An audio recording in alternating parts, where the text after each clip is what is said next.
أماه لو كان عمرك بيدي لمددته، ولكنه بيد ربي، فهل يكفيك حبي؟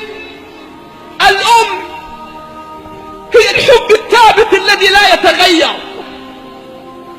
كل من حولك يتغير إلا أمك.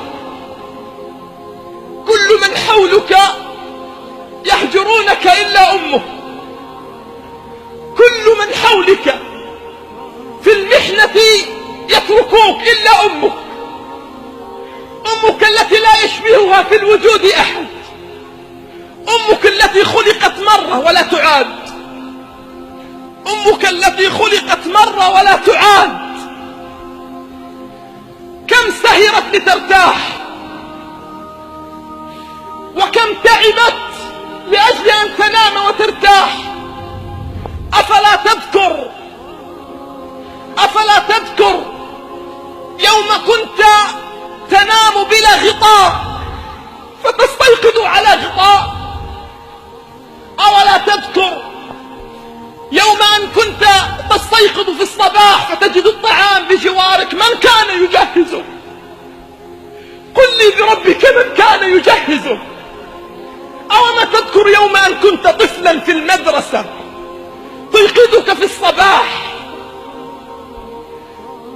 قد استيقظت منذ الفجر حتى لا يفوتها النوم حتى تيقظك، ثم تلبسك الملابس، ثم تغادر فلا تتركك، لا تتركك، تظل ترقب على حافة الباب حتى تصل إلى آخر الشارع وتذهب، فلا تعرف النوم بعدها إلا إذا عبرت الشارع.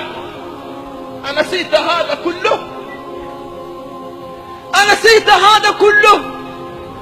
أماه خذي من صحتي ولا تمرضي، خذي من راحتي ولا تتعبي، خذي من بسمتي ولا تبكي، خذي من فرحتي ولا تحزني.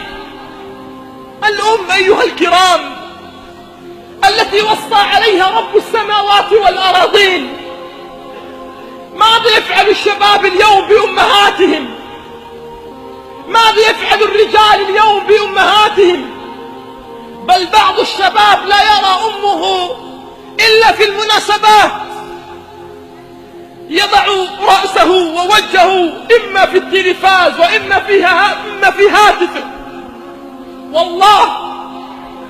والله بعضنا بل إن لم يكن معظمنا يرى شاشة هاتفه أكثر مما يرى أمه.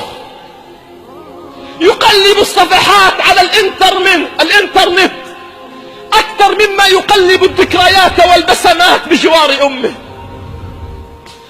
بل بعضنا ينظر إلى الناس وإلى الأصدقاء وإلى الأصحاب، يتصل في وجوه الناس وزملاء العمل ولا يعرف أمه إلا إذا عاد إلى البيت يرد عليه السلام، ثم بعد ذلك لا يكلمها.